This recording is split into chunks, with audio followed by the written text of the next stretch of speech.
This week's episode is brought to you by Fairy Godmother Travel. Make 2015 your best year ever by planning an amazing Disney trip with Fairy Godmother Travel, the official travel partner of Communicore Weekly. Just send them an email at communicoreweekly@fairygodmothertravel.com and they will get you on your way to a magical Disney vacation. Communicore Weekly, wanna get geeky, bob around boats and five-legged goats. Communicore Weekly, you might get some freaking. Waited all week, I'm sure you already know this. Greatest online show. Welcome to Season 3. Hello, and welcome to Communicore Weekly, the greatest online show and home of the world's first pair of independently born identical twins. I'm George. And I'm Jeff. And I have my voice back. You hear that, everybody? So sorry to disappoint you. You're going to be hearing me forever. So did you ever find out what happened? No. I think I was sick, maybe. I'm not entirely sure. I know people were happy I couldn't talk for a while. Well, a few people were. Are you allergic to Sasquatch? Yes.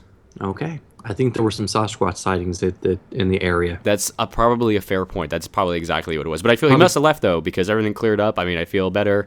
It got worse after we recorded last week, to be honest with you. Like, much worse. But I feel great now, which is good because the season finale is almost upon us. This is the episode before the season finale. That's right. I mean, we should probably get into it because we got a lot of stuff to cram into season 3 before it ends, right? Yes, we do. Oh, before we go, don't forget, email communicoreweekly@gmail.com with your name, your address, and at least your birthday and month, not the year, for the season 4 surprise. We can't really say anything else. We can't say anything else, but some of you are emailing going, I'm sorry it's late. It's never too late. Trust me. We're going to be doing this all of season 4, so just get it in ASAP as soon as you can, before your birthday preferably, and then all will be revealed in a few weeks. Dun, dun, dun. It's the 50th anniversary of the 64 World's Fair and the 49th anniversary of the 1965 part. So as we're winding down to the end of Season 3, as you guys already know, we've had this whole season-long thing where we talked about the 1964-1965 New York World's Fair. We went over a lot of the attractions that Disney was involved with. We went over the history of World's Fair itself. And to kind of round it out, we wanted to bring a special guest on the show to help talk about some things that happened after the fair so you guys know a little bit more about it. And who better to talk about after the fair than a man who made a movie coincidentally called After the Fair. So, we need the experts for this kind of thing. So we'd like to welcome Ryan Ritchey to the show to talk about a little bit about the World's Fair and what happened afterwards. So Ryan, thank you for coming on and spending some time with us. Thank you. Greetings, gentlemen. So, we talked a lot about the World's Fair throughout the year, and basically what it comes down to, it closed forever on October 17th, 1965. And then it was over, and nothing was ever seen again, right? Like, what happened after that? Well, in small part, really the day after the fair ended, the bulldozers started to move in, and you would think that means that everything is gone. But the movie would be very short if that were the case. So what ended up happening was many objects from different pavilions ended up in all these strange, far-flung places, mainly around the United States, but a few internationally. And of course, one of the biggest places that things ended up being Disneyland. So, I've heard of this place. Okay, yes, tell me more about this. Tell us more about Disneyland. This land of Disney. So, for those of you who have not heard of the film before or have not seen it before, just to give you a little backstory about it, it's a documentary about the legacy of the 1964-1965 World's Fair. I guess, Ryan, you should probably explain a little bit more about it so our listeners know just exactly what it is. Well, when I started the project, which was 4 years ago now, the plan was just to sort of look at where some of these physical objects ended up. I thought, this will be a cute little project. We'll see where things ended up from the fair. Isn't that neat? and move on with my day. I thought maybe it would be a 3 or 4 month project. But what ended up happening was I discovered all of these connections to not only the physical objects, but people who attended the fair, people who created the fair, and especially the strong Disney connection. So what we do in the documentary is basically, first we start off, it's almost like a time machine back to 1964 for those of us like myself, I think like all three of us, who weren't around when the fair occurred. And what kind of time machine did you use, just out of curiosity? Well, it'll be in Tomorrowland. Okay, fair enough. So, That's spoilers, folks. We don't want to get into that territory yet. let's just say it involves a panda. Okay? Tomorrowland. Interesting. So we take people back, and the first third of the movie or so is showing what the fair was like, and then, of course, we move on to objects, where these different objects ended up and what happened to them, and then a little bit about the people who were at the fair. And I can also share with you some of the things that didn't make the cut, maybe a little bit later on in the interview. That was actually one of my questions, as a matter of fact. So, to me, I mean, when I watch, I'm obsessed with the World's Fair stuff. I know a lot of our listeners are too, and so is George. To me, it's very interesting to know about the approach you took to the film itself, because, you know, a lot of people are looking at the fair itself and how it was in its heyday, but you took a look at it after the fair closed. What about it made you take that approach? What was so fascinating to see where this stuff ended up? Well, I think for me it was because I came to know the fair from the other direction. Basically, I became interested in the fair because I was obsessed with Epcot. And so as a little boy, we would go each summer. I would love Epcot, and I'm talking about Epcot Center. Let's get real here. Of course, we know. Trust me. This isn't the curly cube font Epcot with the lawn. This is Epcot Center. Okay. In this corner we have Ryan, and in that corner we have a poor defenseless theme park. Thank you, ladies and gentlemen. I hope it doesn't point its big wand at me. At any rate, so for me, as I got older, you know, when I was a kid, I thought, oh, this is just so amazing. This Epcot Center, you know, those geniuses at Disney, this just cropped up out of the earth in Florida. And then as I got older and researched it more, I would see more and more references to the 1964 World's Fair. And then one time, about 4.5 years ago, my wife and I, we were driving through New York. I didn't realize at that time that anything from the fair was left in New York. And we're going down the highway, and all of a sudden there's these bizarre structures rising above the road, like nothing you've seen before. And of course, now I know them and love them, and it's the New York State Pavilion Towers. But at the time, I was just mesmerized by it. So we pulled over, pulled off the exit, went there to the World's Fair grounds, and just walked around. And when you're there, you really can sense the history of the place. And it feels like literally if you built Epcot and then 2 years later tore the whole thing down. Can we tear Epcot down now? Is that what you're suggesting? I was like, yeah, didn't go that way. It does seem like, you know, once people read about Epcot, it just eventually leads them to the World's Fair regardless. It was so influential, and I know we could spend probably a good year or two looking back at all the exhibits and the pavilions that directly influenced Epcot. Where I was going to go with this question completely changed, so now I'm going to change where I go with it, Ryan. Not that that's you do in advance, but you've been talking about Epcot, so what was your favorite pavilion in Epcot Center at the time? We'll just jump back a little bit. Well, it has to be Horizons. I'm applauding you right now. I mean, you talk about a ride that just embodied all the principles of Epcot Center. You had everything in Horizons, and by far that was my favorite. Okay, yeah, that was one of those sad ones I wish my boys had been able to experience, but that's okay. Once we get the time travel technology fixed, I'll take them back there. Yes. Because nothing bad will happen.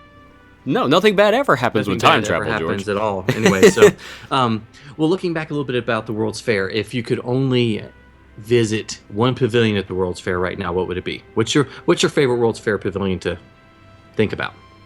It changes from time to time, but I would tonight I would go with Futurama. Definitely General Motors Futurama 2. Okay. And It reminds me, obviously, of World of Motion at General Motors, but also some hints of Horizons. You had to look at the future, and it was a future in which we would all have GM moon rovers, and we'd get there in our GM rockets, and that hasn't quite turned out. But in a way, I guess that's what's happening with Elon Musk and SpaceX and Tesla. Oh, that's true. Oh yeah, absolutely, absolutely. But you wouldn't have spent time at the Clairol Pavilion? I wouldn't have even been allowed. So in the film, you talk. I mean, the whole thing of the film is looking at some of these places that were at the 1964-65 World's Fair and where they eventually wound up. Out of all the things that wound up in other places, do you have one that is your favorite? I mean, it's something that really stood out to you that continues to live on today, or? Well, I have to discount everything in everything that moved to Disneyland, because obviously those would be my top picks. Of course.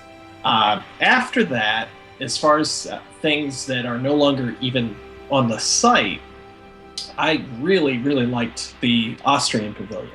Now, just a quick backstory, the Austrian Pavilion was for the country of Austria and was designed like a Swiss ski lodge. I mean, Austrian ski lodge. So the fair ends and the ski lodge, it becomes actually a ski lodge. The building becomes a ski lodge in western New York. And, kind of a pivotal point in the documentary, we visit the ski lodge, and then shortly after that, it's destroyed by fire. So, was that a spoiler? Did I just give a spoiler? Spoiler alert! Also, guys, Snape kills Dumbledore, in case you haven't heard. Yes, but not till after the World's Fair closed, of course. So, yes, of course. That was part of it. That's where it went. No, I'm sorry. I was just going to say, just to build off of that, Sure. even though I knew the outcome of the ski lodge because I had read about it, it was still heartbreaking to see it in the film. Like, you show it in its heyday, you show it when it moves to its new location, and then you cut to the footage of it burning down. And even though I knew that's what happened, it was still heartbreaking to see that progression of things, that this historic relic is no more due to a fire, which was unfortunate. Well, any good movie has an enemy. And fire? As I looked at this, close. As I looked at this story, I thought, well, we don't really have an enemy. This is just something that happened and people enjoyed it. But in reality, the enemy is time, and these things are being destroyed. They're falling apart. We're losing the people who created a lot of these attractions. So. Actually, I think time was the enemy, and maybe in the special edition we'll work that in better. So you're going to add Jabba the Hutt?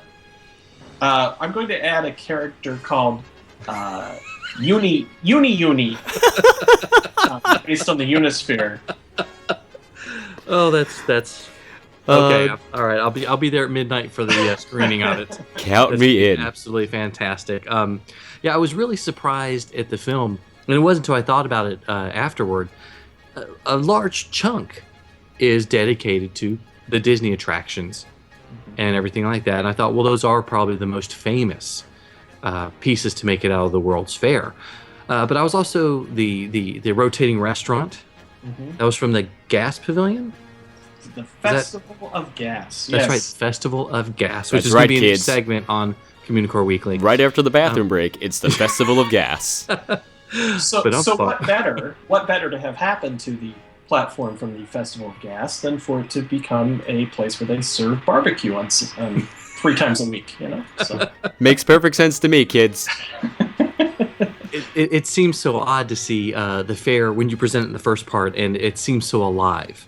And usually it's just still photos, usually Bill Cotter's still photos, because he does have an amazing collection of World's Fair memorabilia. Sure. But then to see the World's Fair come to life at the beginning and then slowly see everything move away and see how it's used today really was fascinating to me.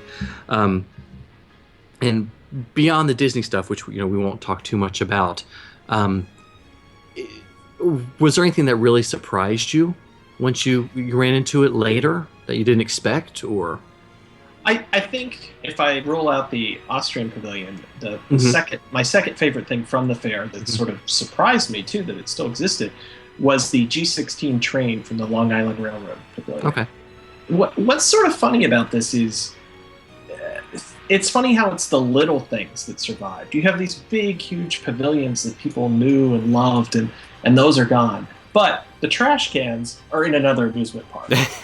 Yes. The lights are still in places. The Greyhound escorters can still be found. So it's kind of interesting how some of the smaller, maybe not as consequential pieces of the fair existed. I would have just assumed that if the little G16 train that people could get on and ride around existed at all, no one would have any idea where it ended up or that it had any connection to the fair. But you could go to the Railroad Museum in Long Island today and hop on there. And I believe that is the only, well, that's not entirely true, but it's the only fair attraction that was built specifically for the fair, not at Disney, that you can ride on.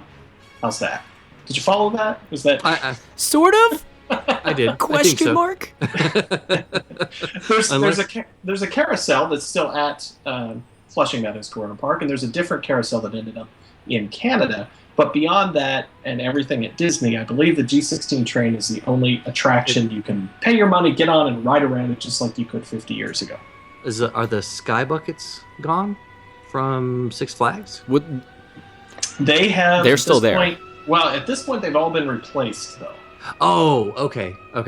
That's the part I missed. Okay. Yeah, there were a few that were still used for maintenance chores that had the tops cut off. Other than the part that attached to the cable, it would be a very short trip, I suppose. I was wondering how that was going to work. I was like, well, whose bright idea was this? As a total sidebar, I mean, Great Adventure, Six Flags Great Adventure was the theme park I grew up going to since I lived in New Jersey. So I don't remember when I found out that they were from the World's Fair. I mean, I had to be 18 or 19 at the time when I finally found out. But it totally blew my mind that this thing was still in working order that was used in the World's Fair. Not so much anymore, obviously, since they replaced them all. But it was so really cool to have a piece of history in my local theme park like that. And on another tangent, that Six Flags Great Adventure Park, when you look at the original plans for that park, that could have really, really been something. I mean, there was a monorail, there was a hotel. It sounds a lot like a certain other theme park that we know of. Which one? Oh, yeah. Which one are you talking about? I, of course, am referring to Wet n Wild. Well, I mean, there were similar things with Carowinds and Charlotte that, of course, got hit by the 1970s. But that's a whole other show altogether. Yeah. To hear the rest of our interview with Ryan, please tune in next week for episode 156, the season finale of Communicore Weekly Season 3. He's a nerd, he's a geek, but we all like to hear him speak. So listen up to the words from his speech. It's George's Book of the Week. This week's book is Two Girls and a Mouse Tale by Ellie and Caroline Collins. So Ellie and Caroline sent us review copies of their book, and it's all about their extended Disney College Program, or DCP, that they had at Walt Disney World. The two sisters spent the fall and spring semesters at the DCP and blogged about their experiences. And they turned the blog/diary into a book with the intent to help students and potential DCP candidates to decide if it would be a worthwhile program for them. Yeah, so the college program right now is really a big deal. I feel like, now more than ever, more and more college students are trying to get in and to experience working for Disney firsthand. And there are literally countless blogs and message boards devoted to the topic right now. But it's kind of hard to find all of the content in the same place about the experience. Like what to expect and what to bring, what not to bring, how the actual experience is, and all that other stuff. So Ellie and Caroline kind of helped solve that problem by writing this book. Yeah, the sisters, they really have done an excellent job of presenting what you need to know to get into the DCP, as well as how you need to think about the experience as a whole, because it sounds like that's a part that a lot of people mess up when they're thinking about the experience, or like the job, the interviews, and everything like that. After reading the book Amber Earns Her Ears, I wasn't sure what to expect, since that title, Amber Earns Her Ears, left me very, very cold. And I knew this was part of the same series. Ellie and Caroline obviously love Disney, and want to share their experiences with the world. They mix the good stuff with the not so good stuff, and they present a fairly eye-open memoir of their time, really. So, just to be fair, it's college-age kids, and they're all crammed together in a small space, and they're not really knowing who each other are, and they're all forced to live together. So, of course, that problems are going to come up, and personalities are going to clash. That's just how life is in general. But it was interesting to me to see how the sisters gave some tips on how to deal with roommates that really aren't pulling their weight, and how they managed to deal with their own roommates that were like that. And the advice could even go for college doormates as well. I mean, it's really interchangeable, but the tips and suggestions in the book were extremely helpful, and I can see anyone looking to go into the DCP finding this book invaluable overall. Having said that, though, we did take a couple of issues with the book. Yeah, the girls both write really well, but they would often switch between first and third person in the same paragraph, and sometimes even in the same sentence. And it made the text very confusing and unfortunately very hard to follow at times. Along the same lines, they would forget to introduce who was writing a specific section, and you'd have to backtrack to figure out if it was Ellie or Caroline that was talking about that part. And on a kind of smaller, nerdier note, we found kind of some inconsistencies about some of the Disney facts that were presented. At one point it was said that the Yeti in Expedition Everest was broken because he was jumping up and down, when, he never did that. It was the force of his arm movements causing the damage. And there was mention about who created the 4 keys to safety, which was, it was mentioned in the book, it was Walt himself, but it was actually Dick Nunis. But there's, these small things that Disney nerds like us, we catch and they make us scratch our heads. And there were also some grammatical and spelling errors throughout, so it probably could have used one more editing pass, but considering it was a small publishing press book, I mean, that's kind of to be expected. Yeah. The negative points, that we mentioned, it really shouldn't turn you against the book, not at all. It's just something that's important to mention, especially when you're, as we mentioned earlier, when you're dealing with a small press title like this. Professionalism does count. It really does. Still, Ellie and Caroline offer a lot of great information, and they're very positive about Walt Disney World without being too full of pixie dust. And it's something that just hit me about the review is Amber earns her ears. Really, it depressed both of us. Yes, it did. She didn't enjoy her process. Ellie and Caroline, no matter what happened, they had a great time. Yeah, and it comes across. Yeah, they enjoyed themselves. They enjoyed each other, their roommates. They did say it was really hard, and in some cases you were working more than 40 hours a week, but they had a good time and they enjoyed it. But they didn't do it with all the pixie dust. Yes, which I thought was nice. Anytime we have emailed them, or even in the book itself, they have come across as super sweet and super charming, and you can tell how much they really enjoyed working for the company, despite some of the issues they may have had, and how much they enjoyed writing the book as well. So I mean, major props to them for that. And we think the information in the book is presented in a really good way, and it's invaluable to people who are going into the program. It's a super handy guide, and I think a lot of people will definitely make use of it. It's definitely the most comprehensive guide that I've seen about the DCP, and it's great for folks to have all the information in one place. Yeah, so I think if you're a student or a parent and you've got an interest in the Disney College program and you want to apply, definitely pick up this book. It's one of the better ones I've run across about the Disney College program, and does a lot of great explaining about the whole process. So if you're interested, it's 2 Girls and a Mouse Tale by Ellie and Caroline Collins. Sometimes it's a 1, sometimes it's a 2. When you gotta go, what you gonna do? It's a bathroom break. A bathroom break.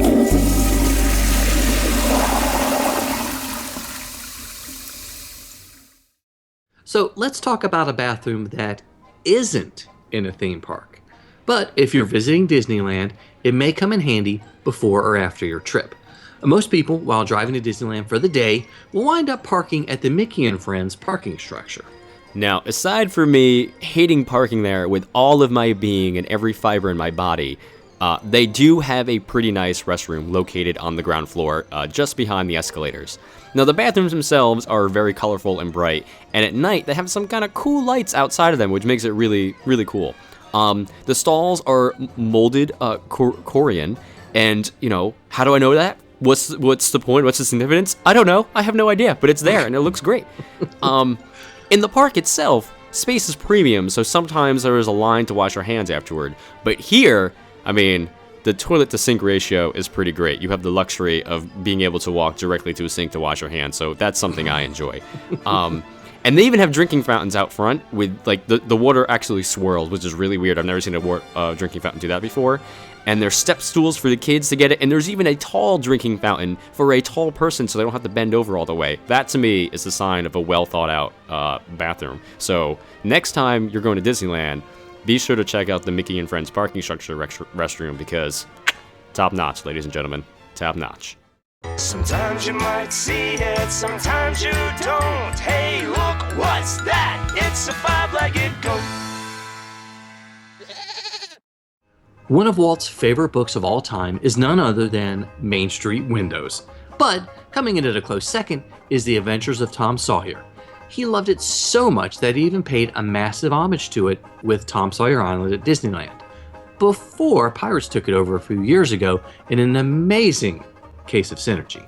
The same concept was applied at the Magic Kingdom in Walt Disney World with their own version of Tom Sawyer Island. Now, even better, you can still actually explore the fort there, unlike at Disneyland, which is closed off and is used as a storage area for cats, which is very unfortunate. But the name of the fort at the Magic Kingdom at Walt Disney World is Fort Langhorn. Now, this pays tribute to the real name of Tom Sawyer author Mark Twain, and his real name is none other than Samuel Langhorne Clemens. That's right. Langhorn is his middle name, and I am very jealous of that being his middle name. It's not named after Foghorn Leghorn like I originally thought. I think George said that too. But being a librarian, I knew Mark Twain's real name, but I really was wishing I could do a Foghorn Leghorn. I'll say now, George. No, that was not it at all. No, not even close. That was not even close. I'm done. Forget it. I think I could do wow. You got nothing. Remember the name? No, the little tiny Arriva, Underlay. Speedy Gonzalez? Speedy Gonzalez. Wow, that was really bad. So that was a bad impersonation, but we are obviously a Disney podcast and not a Warner Brothers. Exactly. Podcast. Although if Warner Brothers wanted to sponsor us, I mean, we could delve into have your Warner people Brothers call our history. people. You know, we can talk about the Warner Brothers and their Warner sister Dot. I hear they roam around the Warner Brothers lot, and they lock them in the tower whenever they get caught. But then they break. Anyway, so that's a topic for another time. Yes, it is. I love the wow. Animaniacs. Sorry, I had to do it at that point. Some of the jaunts that we go on that are completely unexpected and honestly not scripted at all. No, they're not. This is why people like us. We think. Is it? I thought it was because we paid them lots of money. That may also be a thing. May or may not. Who knows? Anyway, well, guys, thank you so much for watching and listening to another episode of Communicore Weekly. Please leave us a comment and give us a rating on iTunes. Yep, and be sure to email us at communicoreweekly@gmail.com. Email us anything you'd like, but we are interested in your name, your birthday, and your postal address for something special. That's communicoreweekly@gmail.com. And of course, like us at Facebook at facebook.com/Communicore Weekly. Follow us on Twitter and Instagram. I'm at Imaginerding and he's at Jeff Heimbuck. And of course, you can always give us a call on the Communicore Weekly Goat line at 424-785-4628. And was Michael Eisner always a bad guy? I guess we'll never know, at least the darkest timeline. Pick up your copy of Communicore Weekly the Musical and find out more about it. You can listen to it for free on Google Play or Spotify, or buy your own copy on Amazon, iTunes, or CD Baby. And of course, check out the Commuter Store at CommunicoreWeekly.com, and you'll find all sorts of fun shirts and stuff that you can buy. For Jeff Heimbuck, I'm George Taylor. And for George Taylor, I'm Jeff Heimbuck. Thanks so much for listening, guys and gals. We'll see you next time on Communicore Weekly, the greatest online show.